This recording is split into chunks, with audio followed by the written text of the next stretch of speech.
Guys हमारा कुछ pending homework भी डिस्कशन बचा था पिछले एक्सरसाइज का, वो अपन लोग नेक्स्ट इसमें लेते हैं कि एक बार मार्टिन रूल खत्म करवाना दो मुझे, ठीक है? अरे क्रेमर्स रूल खत्म कराना दो, फिर मार्टिन से पहले लेके वाला।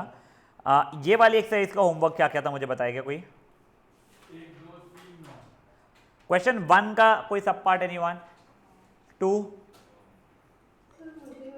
कौन से वाले में बेटा? नहीं 1 का 2 या सेकंड का 2? देख इसको मैं लेट 1/x भी u 1/y भी v कर रहा हूं, तो ये ऐसा बन जाएगा। यहां तक है, ठीक है? तूने 6 को यहां भेजी है या इसको ऐसे ही रहने दिया है? वैसे भेज भी सकती थी बट ऐसे ही कर दिया, कोई बात नहीं। d की वैल्यू कितनी आएगी? 2 3 5 3, ठीक है? Which is I am sorry my bad, हाँ 16 - 15 इज 1, ठीक है? अब डी एक्स की वैल्यू निकाल रहे हैं अपन लोग। 2 3 8 31/6, शांति रखिए बेटा। तो ये हो जाएगा 31/3 - 24। अरे अरे एक D Y, sorry my bad. 2 31/6 और 3 8, ठीक है ना?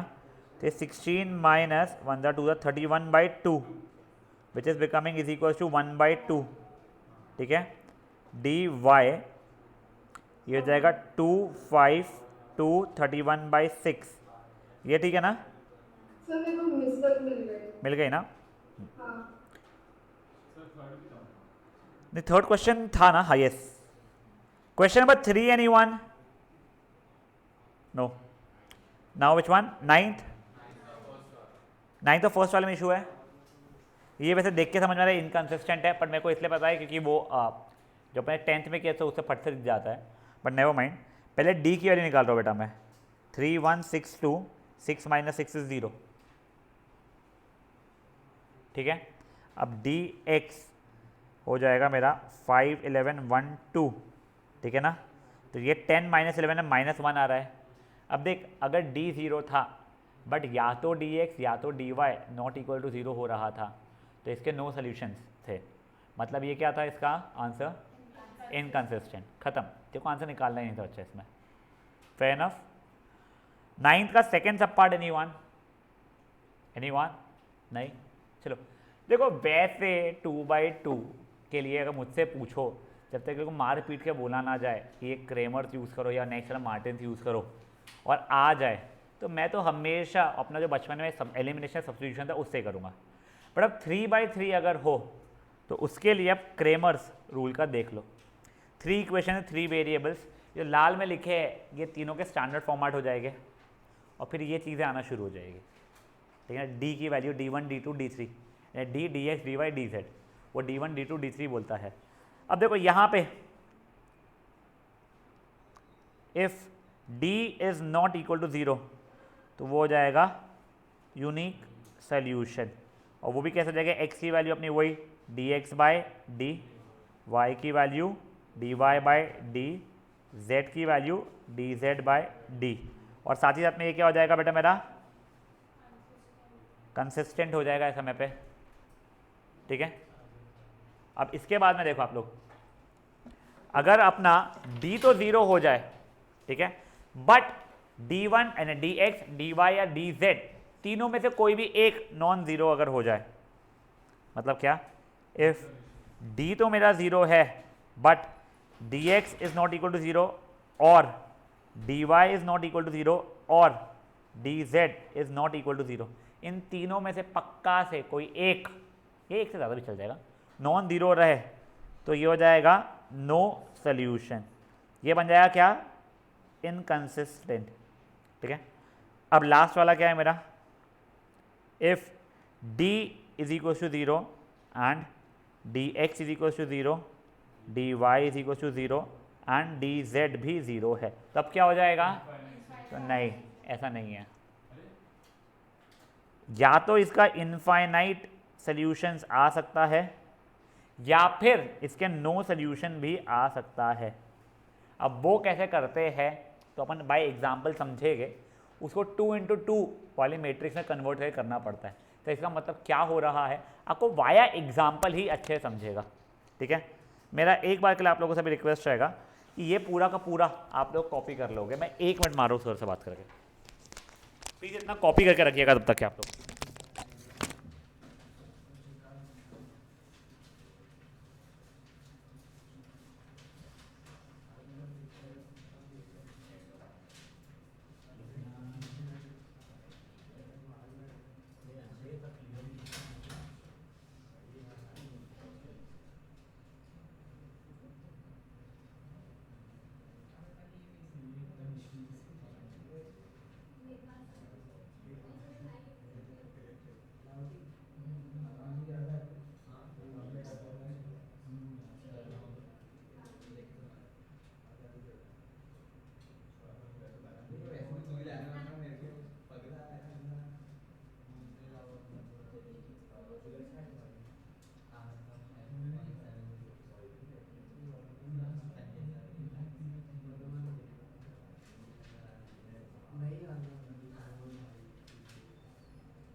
मैं कौन सी नई न्यूज़ बात कर रहा था। अरे यार वो क्या हो रहा था ना हम लोगों को, तुम लोग इस साल वैसे सीखोगे मार्जिनल रेवेन्यू करके, ठीक है। एंड आई थिंक तुम्हारे इकोनॉमिक्स में हो गया क्या पता नहीं, बट एक और आइटम सेल करने के लिए देख, अगर मैं एक और आइटम सेल करता हूँ तो उसे मेरा कितना प्रॉफिट होता है उसे ने, हाँ। तो अब वो प्रॉब्लम ये हो रहा था कि मैं अगर एक और क्लासरूम खोलना चाहता हूँ तब उसलिए मुझे अब न्यू ट्यूशन रेंट पे लेना पड़ रहा था। तो उसने रेंट बहुत कम ऑफर किया था हमको, यानी वो जगह के हिसाब से लोकेशन का बहुत कम था रेंट। पर उसका प्रॉब्लम ये आ रहा था कि वहाँ पे हमको सेटअप का इशू ये है कि एक तो हाइट छोटी है तो हम फ़ैन नहीं लगा सकते, यानी वो कुछ भी इसमें का, तो उसमें पूरा समय एसी रखना पड़ेगा हम लोगों को। दूसरा इशू ये है कि उसमें मेजेनाइन फ्लोर जो है ऊपर का उसको हम यूज़ नहीं कर पा रहे हैं, कि उसमें ऊपर चढ़ाने के लिए बच्चों को बहुत ज़्यादा सेफ नहीं है वो, यानी फॉर योर वर्कर्स वगैरह ठीक है एक बार का, तो वो चीज़ों का इशू हो रहा था। और फिर हमने रियलाइज है कि we were trying that only for starting with 7th majorly. तो 7th में अगर मेरे पास 20 बच्चे भी अगर आते हैं, तो 7th तो वैसे मैं पढ़ा नहीं रहा हूँ, मैथ्स और साइंस के लिए 20-20 बच्चे होते हैं, तो भी उससे अकेडमी को इतना पैसा नहीं मिलेगा कि उसको रन कर पाए, तो हमारे लिए वो मार्जिनल रेवेन्यू वर्दी नहीं था। तो मुझे पहली बार वो मार्जिनल रेवेन्यू का मतलब समझ में आया था, ऐसा था। चलो ये हो गया सबका लिखना, नहीं कर लो ख़त्म फटाक से।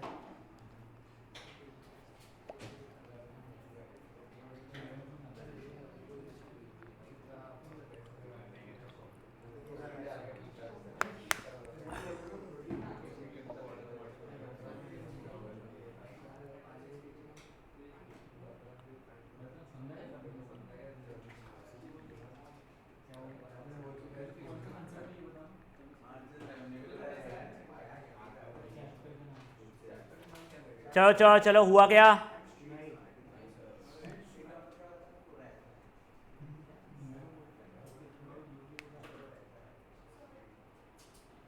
ये बहुत ढिल्ले हो भी तुम लोग लिखने में, छापना को नहीं होता तुम लोगों से fast.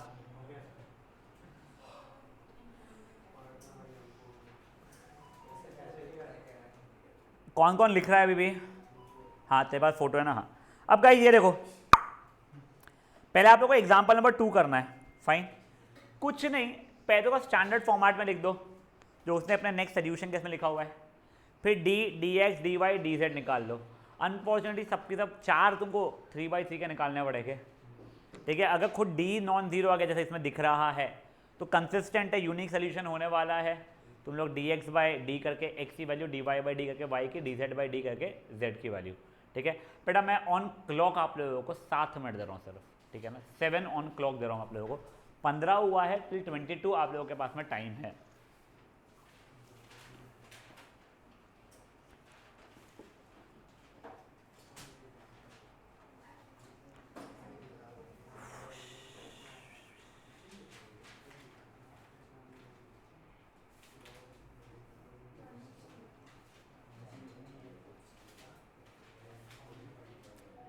Centre point starting from Monday.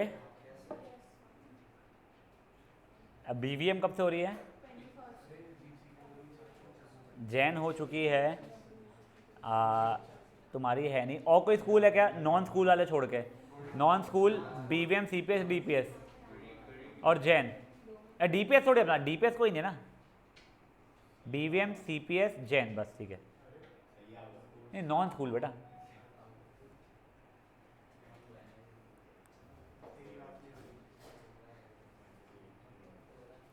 पठानू is from, तो स्कूल कैसे जाती है अभी? ऑटो बस है ना, वही ना? हाँ। कब तक की रहती है तेरी स्कूल? हाँ। और वापस आते आते कितने बज जाते घर? हाँ तो तू घर कितने रहती? तू 3 बजे पहुँचती घर पे? 2 बजे घर पहुँचती है, फिर तेरा मेस वगैरह है वहाँ पे, ठूसे पीटी के फिर? हाँ वही ना, हाँ।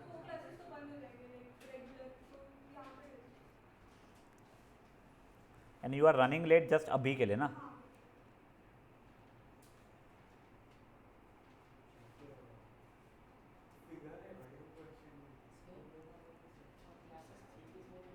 नहीं बच्चा, उसमें भी शायद बत्रा का भी इशू आ जाएगा उसमें, तो वैसे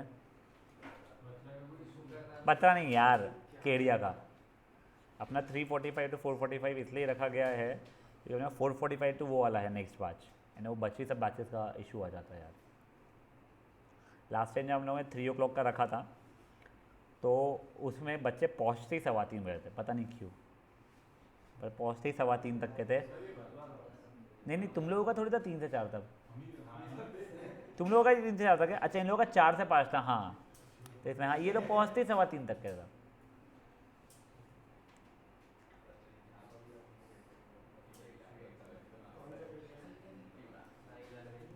शांत हो, शांत, वो ठीक है बट शांत प्लीज, जल्दी जल्दी करो बेटा, बेरली 4 मिनट बच्चे अभी। बोर रहते हैं बेटा ये क्वेश्चंस, नो डाउट।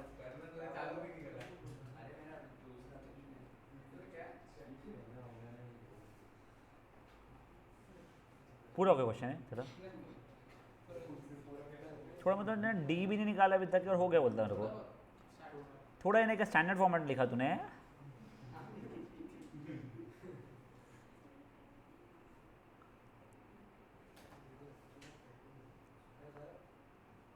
क्या बचा?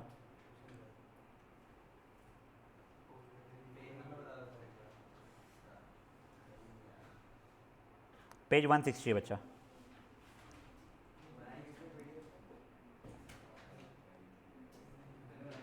एक बार सुन लो, एक बार सुन लो, तुम्हारा जैसे एग्जाम्पल 2 होता है उसका हमें एग्जाम्पल 3 भी अभी के अभी करना है, इसलिए एक बार एग्जाम्पल नंबर 3 को बस पढ़ लो, मैं तुमको समझाता हूँ, वो फालतू का क्वेश्चन है वैसे।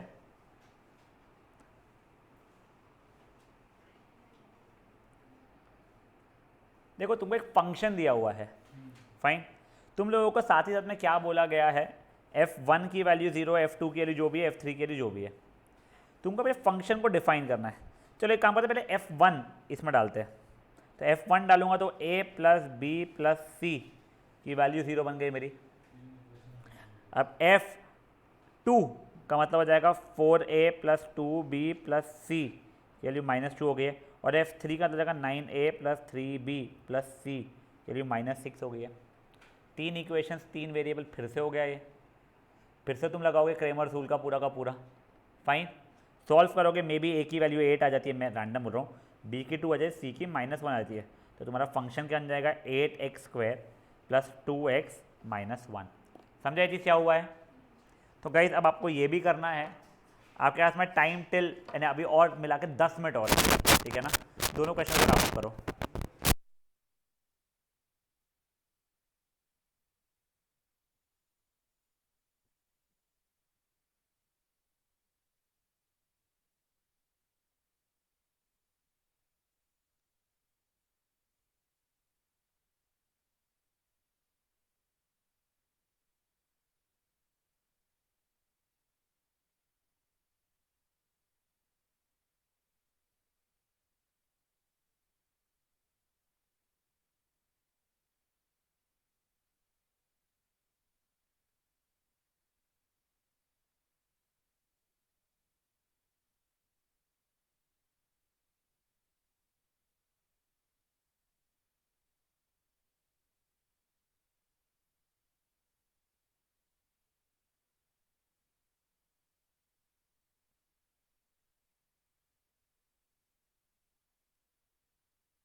गाइस प्लीज़ ये कर लो दोनों, आप लोगों को आगे के कंसेप्ट वाले से बहुत इश्यूज नहीं आएंगे सर।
बच्चा लोग प्लीज़ शांति है, फटाफट सॉल्व कीजिए।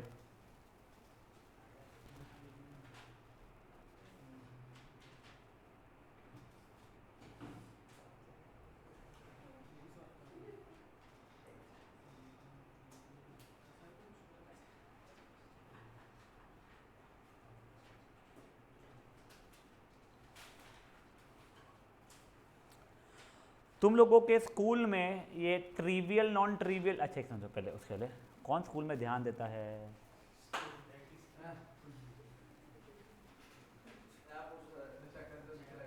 मैं वही मैं थोड़ा घबरा गया भाई। इंग्लिश पीरियड में नहीं, मैथ्स के पीरियड में कौन ध्यान देता है स्कूल में? ए निवेदा, स्कूल में ध्यान देती क्या बेटा तू?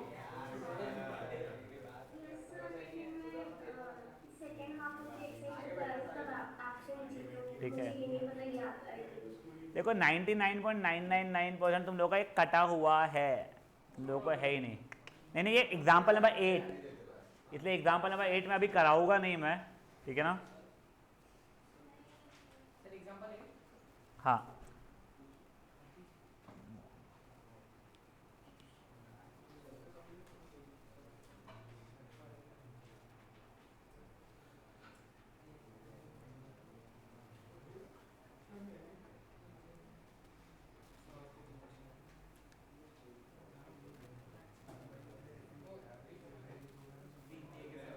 तो 4 जगह लगाएगा तूने,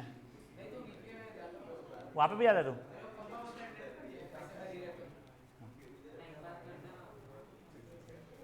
ध्यान दे दिया कर। हाँ तो बच्चे 96 क्या करते हैं या नहीं?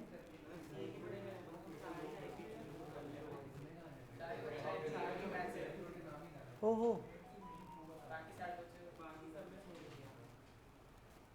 लाओ कभी यहाँ पे उनको भी।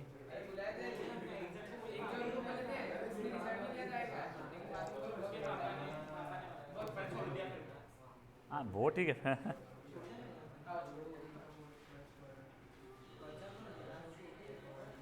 गाइस ओए शांत बेटा, लास्ट 3 मिनट फिर मैं एग्जाम्पल नंबर 5 पे आऊँगा।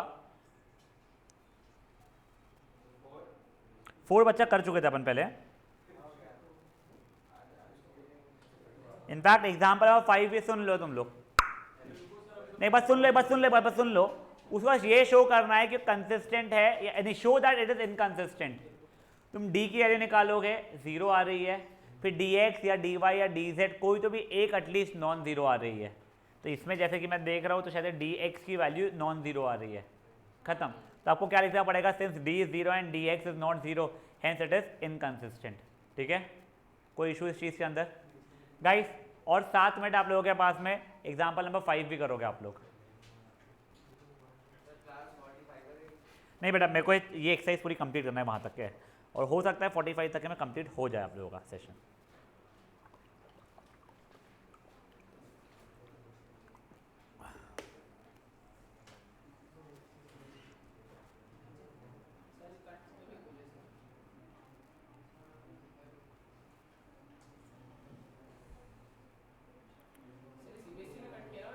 हाँ हाँ मैंने थोड़ी काटा है रे।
भाई लोग हो गया है ये?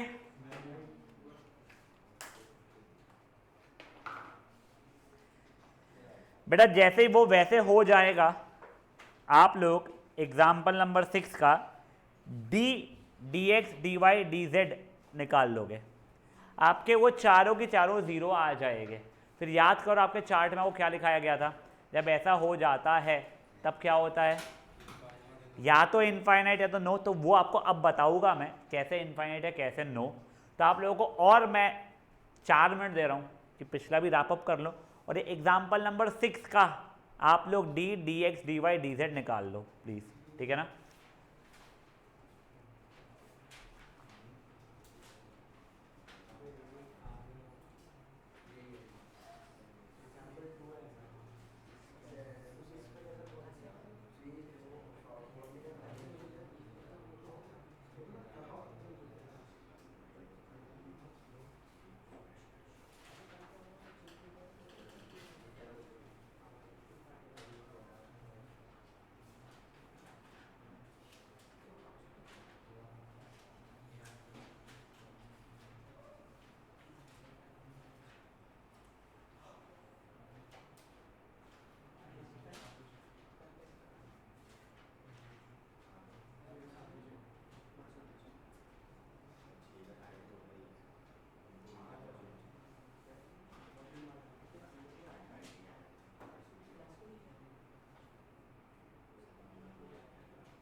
अच्छा लोग, अपन लोग कल मार्टिन्स रूल स्टार्ट कर चुके होंगे। मार्टिन्स रूल जो क्रेमर्स रूल जैसा था वैसा ही है। मार्टिन्स रूल यानी वैसा ही मतलब वही चीज़ के लिए है, पर उसमें अपन लोग ए इनवर्स यूज़ करना शुरू करेंगे। तो एक बार के लिए अगर जिन लोगों का इन्वर्स पार्ट वीक था तो एटलीस्ट इन्वर्स कैसे निकालते थे, 1 determinant A into adjoint A, वो बस देख के आ जाना। उससे ज़्यादा कुछ इतना नहीं करना है, वो उतना करके आ जाइएगा।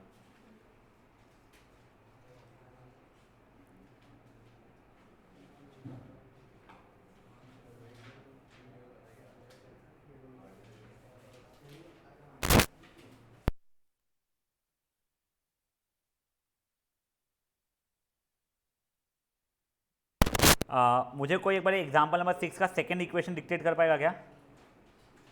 2x minus 6y plus 10z equals to 11। 11 है ना वो, इक्वल्स टू, ठीक है फाइन।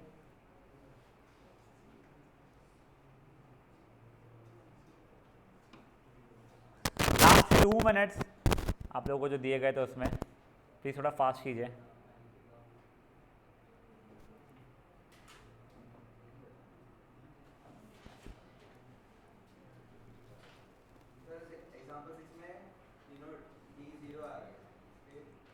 रुक जा, मैं बताने का उसका, नहीं नहीं नहीं नहीं नहीं, एग्जाम्पल 6 में चारों चीज़ जीरो आ गए हैं तेरी। हाँ, तो उसके आगे का बताने का हूँ मैं, रुक जा।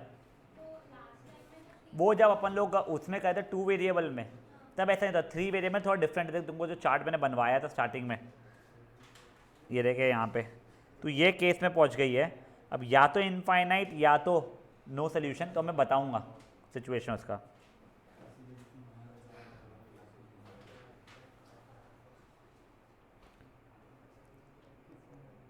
शांत, ओए शांत शांत शांत।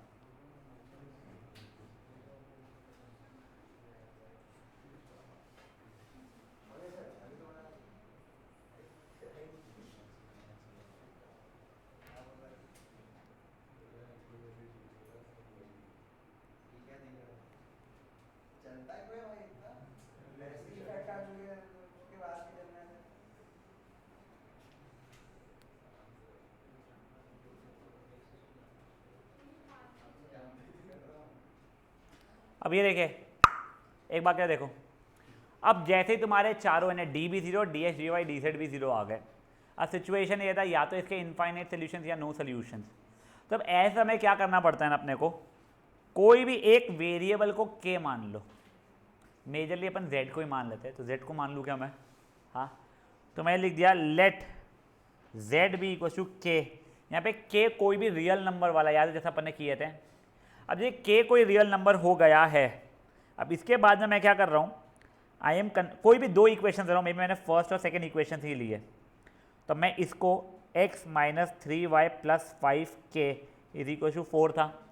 अब वो 5k जो है वो कांस्टेंट हो चुका है कि k एक रियल नंबर है, वेरिएबल तो चल नहीं रहा है, तो क्या फर्स्ट इक्वेशन को मैं ऐसे लिख सकता हूँ x minus 3y is equal to 4 minus 5k, ये मेरी फर्स्ट इक्वेशन बन गई नई वाली। सेकेंड इक्वेशन वैसे सिमिलरली बन जाएगी 2x minus 6y is equal to 11 minus 10k। समझ में आ रहा है यहाँ तक क्या? तो इससे क्या होने वाला है, अब देखो ये तुम्हारा two variable, two equation two variable का सिचुएशन हो चुका है। अब अपन लोग क्या करेंगे इसके अंदर, सिंपल सा, अब ये मेरा नया d निकालूंगा मैं। अब यहाँ पे d क्या हो जाएगा मेरे लिए 1 माइनस 3 2 माइनस 6, ठीक है। इसको सॉल्व किया मैंने तो माइनस 6 माइनस ऑफ माइनस 6 यानी 0 आ रहा है। चल इसके अंदर अब नेक्स्ट मैं dx निकाल रहा हूँ, तो dx मेरा आ जाएगा 4 minus 5k minus 3y 11 minus 10k minus 6a, y कहाँ से लिख दिया मैंने, माइनस 3 हो जाता हमारी बात, सॉरी माइनस 3 और ये माइनस 6, ठीक है। अब बेटा मैं इसकी वैल्यू निकाल रहा हूँ, minus 24 plus 30k minus of minus 33 plus 30k, खोले अपन लोगों ने, कटा कटा, this is becoming equals to 6 plus 3 9 which is not equal to 0। तो बेसिकली dx मेरा 0 के बराबर नहीं है। दो वेरिएबल में याद है क्या होता था हमारा, हाँ, अगर d 0 आ गया बट या तो dx या dy नॉट इक्वल टू 0 आया है तो उसे नो सोल्यूशन होते थे। जब ये दो इक्वेशंस के ही नो सोल्यूशन है, ब्लैक वाली दोनों इक्वेशंस के नो सोल्यूशन है, तो कोई तीसरा इक्वेशन भी लाऊंगा तो उसके नो सोल्यूशंस ही रहने वाले हैं। एक बार समझो, देखो तीन इक्वेशन से d dx dy dz तुम्हारे सब 0 हो गए थे, तुम लोग वो सिचुएशन में पहुंच गए थे या तो क्या नो सोल्यूशन या इनफाइनाइट सोल्यूशन। अब वो करने के लिए अपन लोगों ने क्या किया, अपन लोगों ने कोई भी एक मे बी जैसे z को अपन ने k मान लिया, फिर k is any real number, फिर अपन लोगों ने कोई भी दो इक्वेशन, पहली दूसरी दूसरी तीसरी कोई भी उठा लो, उससे आप लोगों ने उसको दो इक्वेशन दो वेरिएबल में कन्वर्ट कर दिया। k अब वेरिएबल नहीं है, k एक आप लोगों का कांस्टेंट है। उससे देखो ये दो इक्वेशंस जो आपकी बनी, फिर अपने उसे वो d dx dy जो निकालते थे वो निकालना शुरू किया। यहाँ पे मेरा d 0 आ गया था बट मेरा dx जो हो रहा था वो मेरा नॉन ज़ीरो हो रहा था। अब टू वेरिएबल में जब d 0 और dx नॉट ज़ीरो होता था तो इसके नो सोल्यूशन होते थे। तो जब वही दो इक्वेशन के नो सोल्यूशन हो रहे तो ऐसा पॉसिबल नहीं है कि दो इक्वेशंस पैरेलल हो चुकी हो, जो तीसरी इक्वेशन है वो ऐसे कट करके तीनों के तीनों पॉइंट एक जगह पे कट हो रहे हो, वो पॉसिबल नहीं है ना चीज़। तो इसलिए पूरे का पूरा जो एग्जाम्पल नंबर 6 है उसका नो सोल्यूशन रहने वाला है। तो that means it is going to be inconsistent. ये देखो यहाँ से थोड़ा सा ना सरदर्द शुरू होता है। एक बार के लिए करो, एग्जाम्पल नंबर 7 देखोगे थोड़ी सी मेच्योरिटी और आएगी। एक बार के लिए सिर्फ एग्जाम्पल नंबर 6 को रैप अप कर लो आप लोग फट से।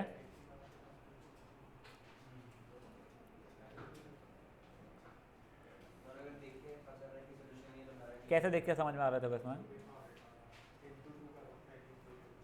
हाँ वैसे ही इस बच्चे को करना प्रॉपर पड़ेगा, वो वैसा अलाउड नहीं तो बोल रहा है।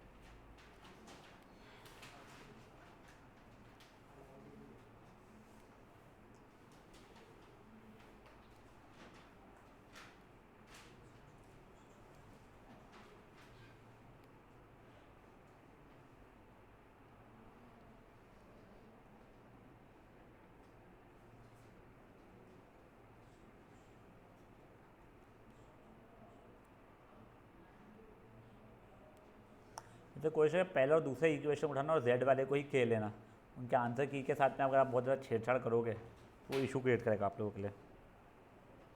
जिनका ये एग्जाम्पल नंबर 6 हो जाएगा वो लोग एग्जाम्पल नंबर 7 का वही dx dy dz निकालेंगे, सब जीरोज आने वाले हैं।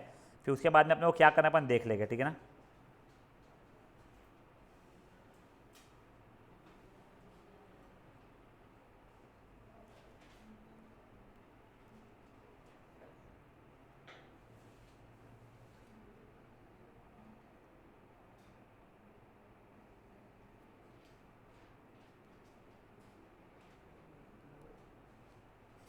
तो जस्ट आप लोगों को एक चीज़ मैं बता रहा हूँ, इतना हाई फंडू पूछना नहीं चाहिए, बट एक बार देख लो। तुम लोगों को ना अगर मान लो पहले और दूसरे इससे ऐसा होता कि वो इनफाइनाइट सोल्यूशन दे रहा है, तो वह ओरली दूसरा और तीसरा भी चेक कर लेना कि वो इनफाइनाइट सोल्यूशन देगा या नहीं देगा। A1/A2 B1/A2 C1/C2 वाला एग्जैक्ट सेम इक्वेशन बन रही हो। जैसे देखिए यहाँ पे तो पहली और तीसरी इक्वेशन देखेगा तो दोनों इक्वेशन एग्जैक्ट सेम ही एक्चुअल में। पहली इक्वेशन में 3 से मल्टीप्लाई किया हुआ है देखा जाए तो, ठीक है ना। तो वेरी फ्रैंकली स्पीकिंग पहली और तीसरी देखा तेरे को लगेगा कि ये इनफाइनाइट सोल्यूशन देने वाला है, बट फिर पहली और दूसरी को भी देख लेना या दूसरी और तीसरी को भी देख लेना। बट अगर कोई ऐसा हुआ तूने चेक किया और नो सोल्यूशन बोल रहा है तो पक्का से ओवरऑल में नो सोल्यूशन हो जाएगा। हाँ तो वही बोल रहा हूँ, उससे तेरे को दूसरी तीसरी या पहली तीसरी को ही पहली दूसरी को ही चेक करना पड़ता है इस समय पे। तो दिखा तो नेक्स्ट क्वेश्चन, रुक जा। पहली और तीसरी ना, हाँ तो वो देख वहाँ पे लिख देना कि अब इसके बाद में सेकंड और थर्ड को ही चेक करो। जब सेकंड और थर्ड को चेक करेगा तब तेरे इनफाइनाइट सोल्यूशन, तब तेरे नो सोल्यूशन होगा सेकंड थर्ड का। तो सिर्फ पहली और तीसरी अगर रखेगा तो इनफाइनाइट सोल्यूशन हो रहे तेरे, बट सेकंड और थर्ड में ऐसा नहीं हो रहा है, ठीक है। फट से करो बेटा। और ये होने के बाद में please please please example number 7 भी रैप अप करोगे आप लोग, यानी wrap up as in like d D x D Y D z वगैरह। नहीं बेटा वो इतू से ही बचा है, फिर अपना हो जाएगा।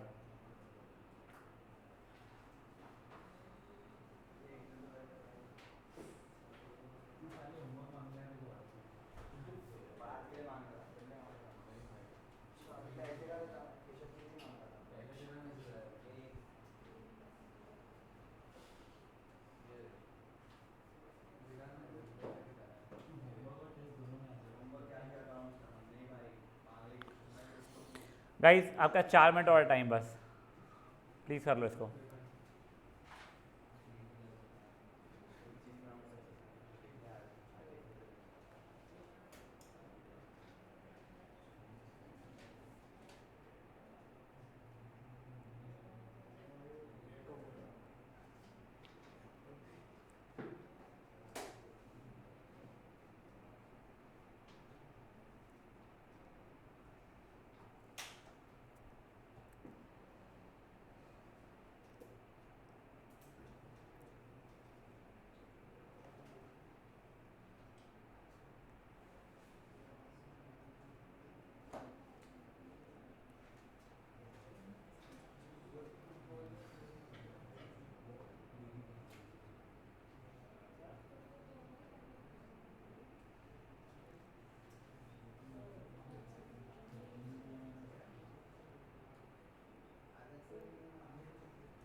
है 3 मार्क का क्वेश्चन हो,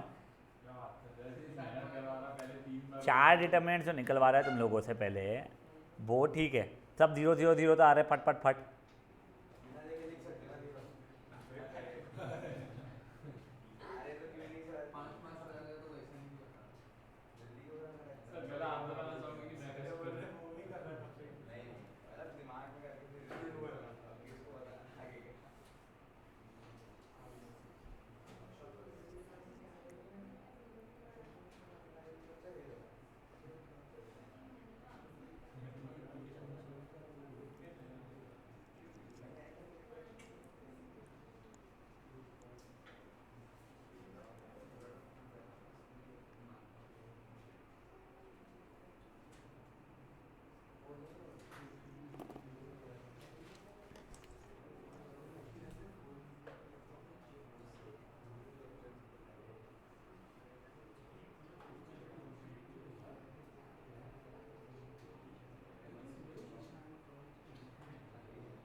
क्या अच्छा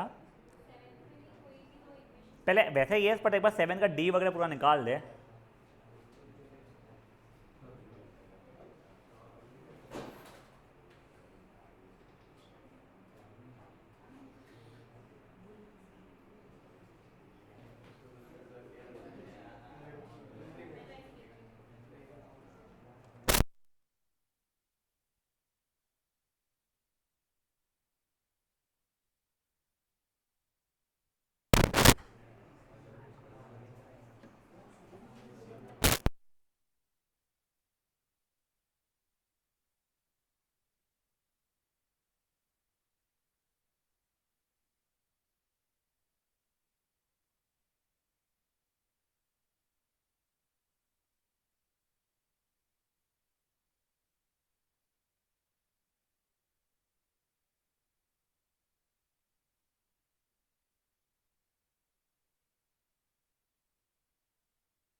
चलो अब यहाँ ध्यान तो अच्छा लो, एक बार के लिए एग्जाम्पल नंबर 7 सुन लो।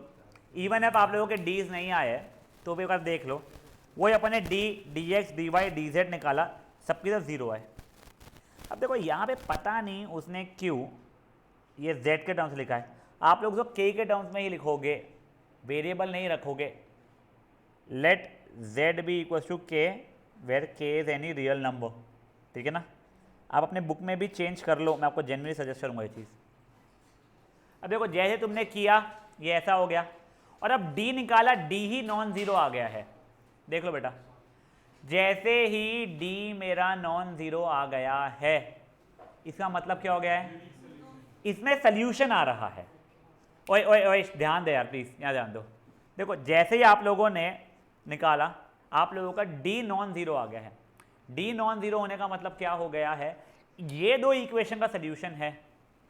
कुछ भी होगा, अगर इसका सल्यूशन है, हम लोग यहाँ पे जब आते थे हमारे पास में यहाँ से तो दो रास्ते थे, या तो नो सोल्यूशन या इनफाइनाइट सोल्यूशन। अब एक सोल्यूशन तो है ही हमारे पास, तो नो सोल्यूशन हमारा कट चुका है। तो एक काम कर, चलो वो एक सोल्यूशन अभी अपन लोग निकाल लेते हैं। तो वो डी एक्स और डी वाई यहाँ का मैं निकालूंगा, मैं डी एक्स और डी वाई निकाल दिया है। फिर x की वैल्यू मैं डालूंगा, तो मेरे x की वैल्यू ये कुछ बन जाएगी k माइनस 2, और y की वैल्यू बन जाएगी 3 माइनस 2k। अच्छा 3 माइनस 2k। तो देखो बेसिकली मेरा z है k के बराबर, x है मेरा k माइनस 2 के बराबर, y है मेरा 3 माइनस 2k के बराबर। तो ये तो यूनिक सोल्यूशन हो रहा है ना। नहीं ना बेटा, k की कोई भी पॉसिबल वैल्यूज हो सकती थी। k could have been 100, k could have been 99, 98, 97, 1.1, √3, 24.268, कुछ भी हो सकती थी। तुम जो जो वैल्यू डालते हो उससे अलग अलग सेट ऑफ आंसर्स आते जाएगा तुम लोगों के।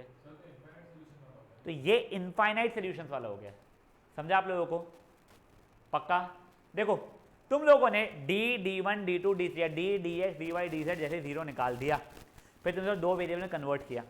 जब दो वेरिएबल में कन्वर्ट करने का तुमको रियलाइज हुआ इसके नो सोल्यूशन अगर हो रहे हैं, तो पक्का से ऊपर वाले के भी नो सोल्यूशन थे। बट जैसे यहाँ पे रियलाइज हुआ यहाँ पे एक यूनिक सोल्यूशन आ रहा है, तो यूनिक सोल्यूशन निकालना इन टर्म्स ऑफ k। तुम्हारे इन टर्म्स ऑफ k जो भी आंसर निकलेगा, तो z तो तुम्हारा k हो जाएगा, x तुम्हारा मान लो जैसे इसमें आ रहा है k माइनस 2, और y तुम्हारा 3 माइनस 2k हो रहा है, ठीक है। तो देखो तुम्हारा hence x is equal to y is equal to and z is equal to k where k could have been any natural number. हाँ कृष्ण, नहीं तो मैं वही बोल रहा हूँ, तू दो वेरिएबल के हिसाब से निकाल रहा है बच्चा अभी। तो दो वेरिएबल के समय पे तेरा यूनिक आंसर आ रहा है। तेरा यूनिक आंसर क्या आ रहा है, k minus 2 and 3 minus 2k। बात खत्म हो गई है। बट फिर देखो बाद में चला तेरा k क्या है, कोई भी k कोई भी रियल नंबर है, क्योंकि z की वैल्यू ऐसी है। तो अब तू k की वैल्यू अपने मन से कुछ कुछ डाल सकता है ना। यहाँ पे ऐसा थोड़ी आया कि x की वैल्यू 8, y की वैल्यू 3 और z की वैल्यू 2। वो एक यूनिक सोल्यूशन रहा है। यहाँ पे k के टर्म में आ रहा है, उसके लिए तो कुछ भी डाल सकता है। समझा चीज़ क्या हुआ है गाइस? आप लोग ऑब्वियसली ये एग्जाम्पल नंबर 7 तो अभी करोगे, और अपना होमवर्क सुन लो एक बार के लिए। तुम्हारे जो जो क्वेश्चंस बचे हुए थे वो पूरे करने हैं। उसमें एग्जाम्पल नंबर 8 एक बार देख लो, कुछ नहीं, वो वर्डेड प्रॉब्लम है, उसको 3 इक्वेशन 3 वेरिएबल या 2 इक्वेशन 2 वेरिएबल में कन्वर्ट करना पड़ेगा आप लोगों को। इसमें सिर्फ आप लोग क्वेश्चन नंबर 11th नहीं करोगे, 13th नहीं करोगे बस, और 12th नहीं करोगे। 11th, 12th और 13th नहीं करोगे तुम लोग, 14th अटेम्प्ट करके आओगे, ठीक है ना। Don't do 11th, 12th and 13th। बची पूरी एक्सरसाइज आप लोगों को अटेम्प्ट करके आनी रहेगी।